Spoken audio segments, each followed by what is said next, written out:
મિત્રો, આ છે લીંબડી હાઈવે ઉપરનો પુલ અને પુલમાં હમણાં જ એક ગાબડું પડેલું છે. મારી ગાડી જસ્ટ આનેથી પાર થઈ અને મળતા બચ્યા છીએ ફેમિલી સાથે. પોલીસ મિત્રો આપણી સહાયતા માટે તરત પહોંચી ગયા છે. પણ આવું બાંધકામ જે બી બિલ્ડર હોય આવું બાંધકામ ઇન્ડિયાની અંદર છે.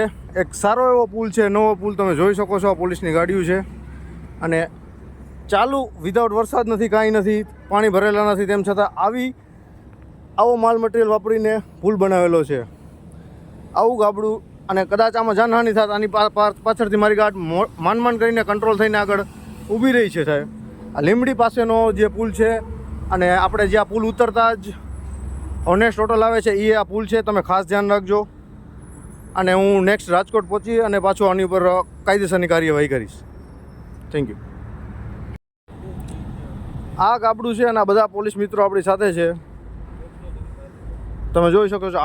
આખું લીંબડી પોલીસ સ્ટેશનના બધા જ સાહેબો તરત સહાયતા માટે પહોંચી ગયેલા છે અને આપણા PSI પણ આપણી સાથે જ છે. તમે જોઈ શકો છો. અહીંયા મળતા અમારી ફેમિલી પૂરી બચી છે. આવી આપણી છે ઇન્ડિયાની અંદર હાલત છે.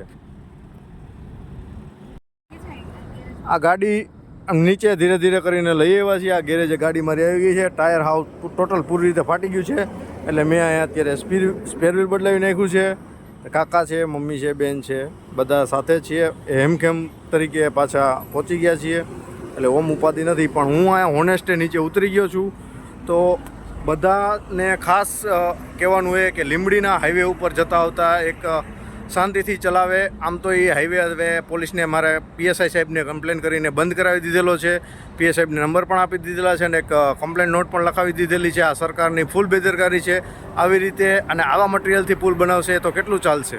એટલે ફૂલ બેદરકારી છે. આના ઉપર ખાસ કડક કાયદા લેવા મારી નમ્ર વિનંતી છે.